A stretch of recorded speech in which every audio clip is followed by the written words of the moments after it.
Hello दोस्तों। आज हम आपको संस्कृत में लिंग, पुरुष और वचन के बारे में बताएंगे विस्तार से। क्योंकि इसके पहले आप शॉर्ट वीडियो मेरा चैनल पर अपलोड है, उसको आप शॉर्ट वीडियो में भी देख सकते हैं, अलग अलग हैं। लेकिन हम आपको इन तीनों के बारे में आज विस्तार से बताएंगे कि संस्कृत में और हिंदी में लिंग, पुरुष, वचन क्या होते हैं, कितने होते हैं। तो सबसे पहले लिंग की बात होती है तो संस्कृत में हमेशा तीन लिंग होते हैं। पहला होता है पुल्लिंग, पहला होता है पुल्लिंग, दूसरा होता है स्त्रीलिंग, स्त्रीलिंग, और तीसरा होता है नपुंसक लिंग, नपुंसक लिंग। पुल्लिंग, जिससे पुरुष जाति का बोध होता है उसे पुल्लिंग कहते हैं, जिससे स्त्री जाति का बोध होता है उसे स्त्रीलिंग कहते हैं, और जिससे निर्जीव वस्तुओं का बोध होता है उसे नपुंसक लिंग कहते हैं। जैसे हो गया घोड़ा, कुत्ता, आदमी, ये सारी चीजें हैं वो पुल्लिंग के अंतर्गत आती है। और स्त्रीलिंग में जैसे सीता हो गया, गीता हो गया, भैंस हो गई, गाय हो गई, कुतिया हो गई, तो ये सारी चीजें आती है स्त्रीलिंग। नपुंसक लिंग का मतलब संस्कृत में नपुंसक में उन चीजों को रखा गया है जो जड़ है। जैसे फल जो है उसको निर्जीव में रखा गया है, वृक्ष जो है उसको भी निर्जीव में रखा गया है, और जो है जितने पत्ता है, पेड़ है, वो सारी चीजें नपुंसक लिंग में रखे गए हैं। लेकिन हिंदी में दो ही लिंग होते हैं, एक पुल्लिंग होता है और एक स्त्रीलिंग होता है। और नपुंसक लिंग नहीं होता, केवल पुल्लिंग और स्त्रीलिंग होता है इसमें। ठीक है, तो हिंदी में दो और संस्कृत में तीन, आप जानते रहिए। और इसके बाद बारी आती है, हम आते हैं पुरुष में। पुरुष क्या है? पुरुष का मतलब होता है पर्सन। पुरुष का मतलब होता है पर्सन, अर्थात जिसको अंग्रेजी में हम पर्सन कहते हैं वही हिंदी और संस्कृत में पुरुष होता है। ठीक, संस्कृत में पहला जो होता है वो होता है प्रथम पुरुष। जो होता है वो क्या होता है? प्रथम पुरुष।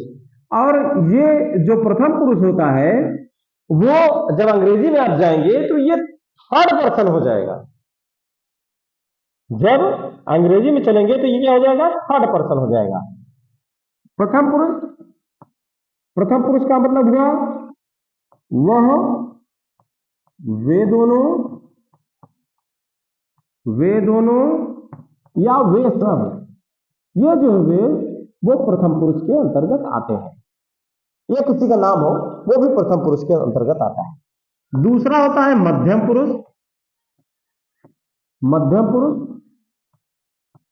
मध्यम पुरुष जैसे तुम दोनों, तुम सब, ये मध्यम पुरुष होते हैं। अर्थात ये कह सकते हैं कि तुम दोनों, तुम सब जो होते हैं वो मध्यम पुरुष होते हैं। चलिए, तीसरा जो होता है वो होता है उत्तम पुरुष। तीसरा जो होता है वो होता है उत्तम पुरुष।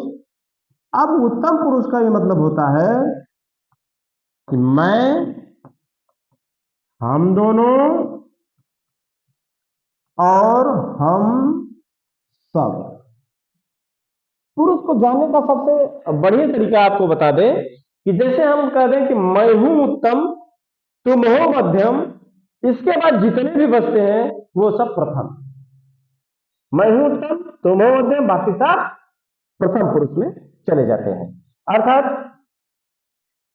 जो बात करता है वो उत्तम पुरुष, जिससे बात की जाती है वो मध्यम पुरुष, और जिसके बारे में बात की जाती है वो प्रथम पुरुष होता है। जो बात करता है उत्तम पुरुष, जिसके बारे में बात की जाती है उसे मध्यम पुरुष, और जिससे बात की जाती है उसे मध्यम पुरुष, सॉरी, जिससे बात की जाती है उसे मध्यम पुरुष, और जिसके बारे में बात की जाती है वो हमेशा क्या होता है? प्रथम पुरुष में आता है। ठीक है, अब हम चलते हैं वचन की ओर। तो वचन भी तीन ही होते हैं संस्कृत में। हिंदी में तो दो ही वचन होते हैं। संस्कृत में पहला होता है एक वचन, दूसरा होता है द्विवचन, और तीसरा जो होता है वो होता है बहुवचन।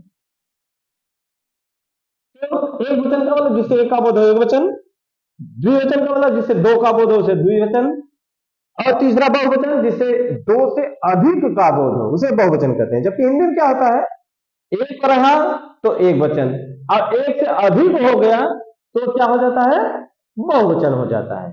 तो हिंदी में दो ही वचन होते हैं, एक वचन और बहुवचन। द्विवचन केवल संस्कृत में होता है, अंग्रेजी में भी द्विवचन नहीं होता है।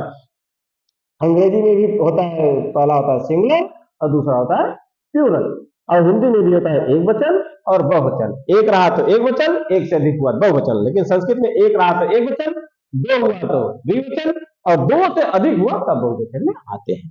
अगर वीडियो आपको अच्छा लगा हो तो आप लाइक कीजिए, शेयर कीजिए, और ज्यादा से ज्यादा हमारे चैनल को सब्सक्राइब भी कीजिए। और जितना शेयर करेंगे उतने अच्छे अच्छे वीडियो संस्कृत के बारे में हम आपको बताते रहेंगे।